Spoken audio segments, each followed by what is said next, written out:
hear people a lot of times will talk about Gibson going downhill.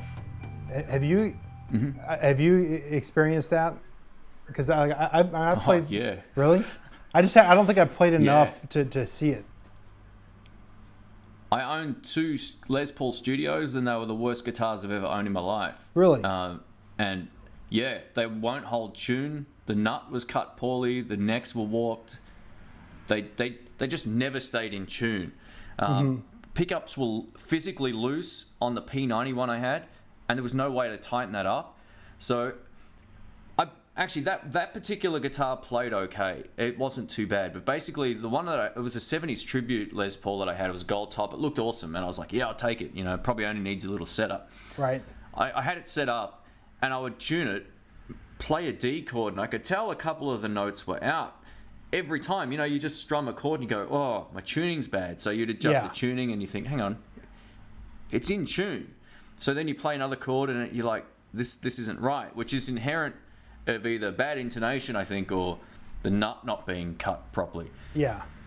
These 2 particular guitars, not only, well, like I said, the P91 wasn't too bad with that actual problem of tuning it up fine and then playing a chord and it didn't sound right and all the strings were wrong.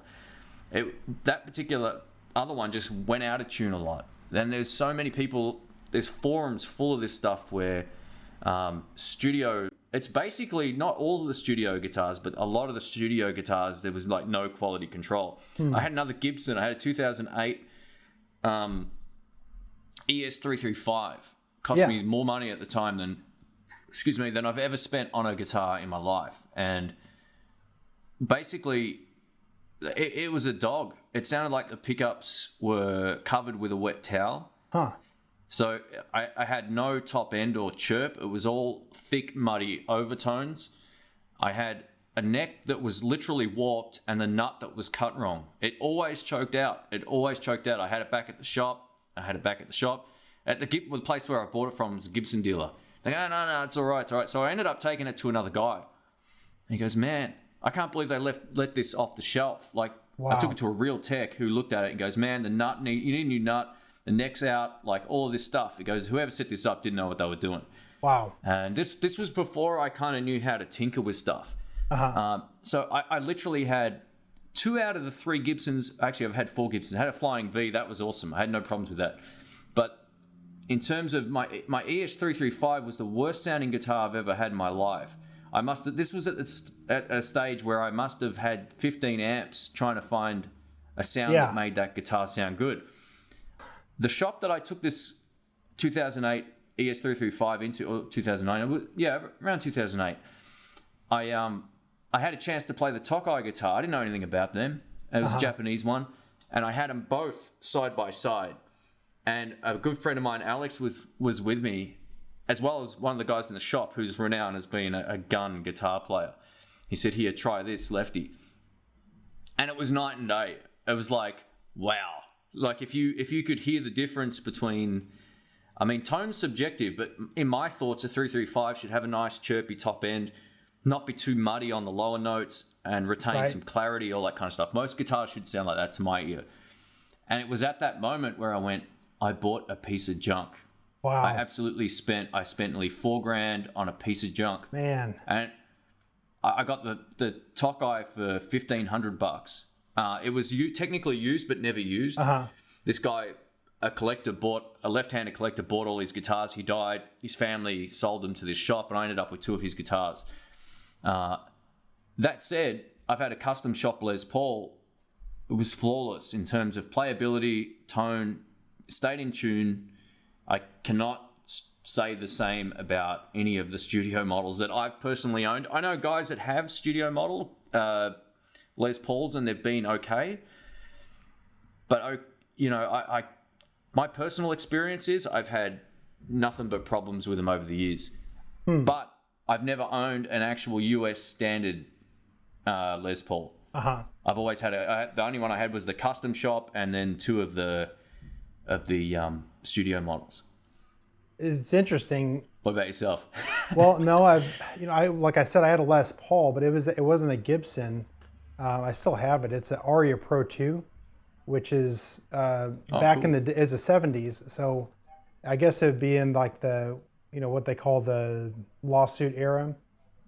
And so, I mean, it's like when I grew up playing it, I didn't really know what it was. I mean, I knew it was a Les Paul, but I didn't know anything about what factory it was made in or anything like that. And it's exactly like a custom from the 70s. I mean, it's spot on. I love that guitar, but I've never pulled the trigger on buying another Gibson. I bought some Epiphones, but I've never bought a Gibson since then. One of the guys I play with, he has a Gibson Standard, and it plays great. But even he was like, it was kind of a gamble. Like he was anticipating, he bought it on eBay or somewhere used, and he was like, it's a good chance that I don't like this guitar. And it just happened to be one that he liked, and it felt really good to him. But he said, I've played other models exactly the same as this, and I can't stand them. So, I don't really know what's going on with them in the at Gibson. I don't know. I guess people are willing to spend that kind of money. For those folks watching, I should point out I'm a left-hander as well. So I have a feeling that Gibson might not even have any left-handed players in their staff that check guitars. I wouldn't be surprised if that's the case.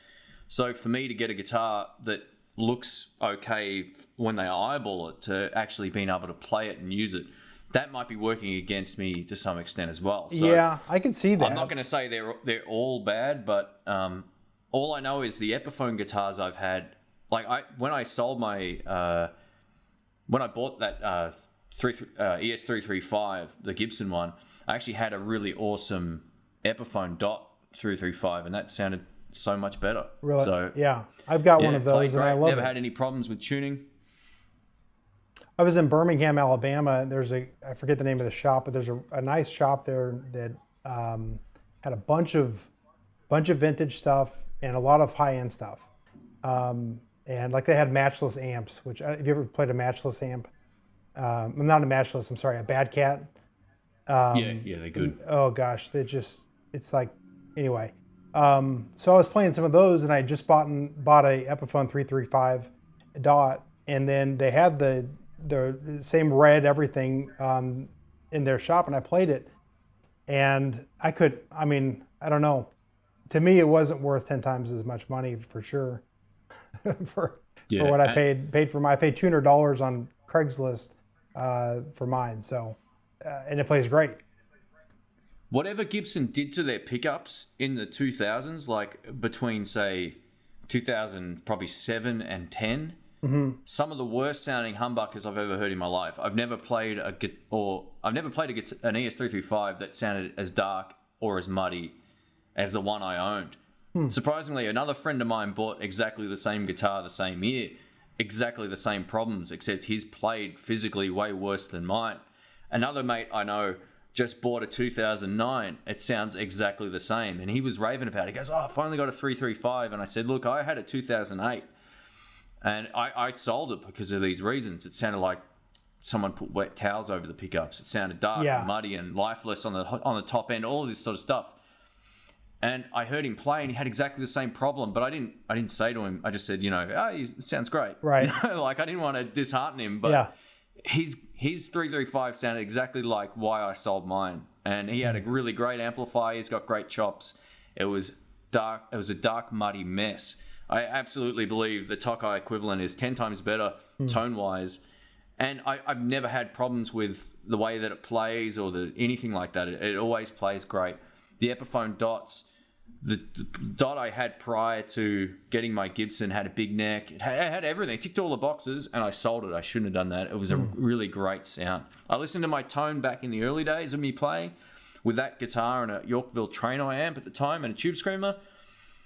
Like where I'm at now, tone-wise, isn't that much better than back then. That was a really great place to be, and I went through all of this gear and trying to find new tones, and I ended up pretty much back to where I was when I started in some way. So, wow. I reckon start out with a good amp that will give you a great clean tone, and then build your sound around that, and you shouldn't go wrong.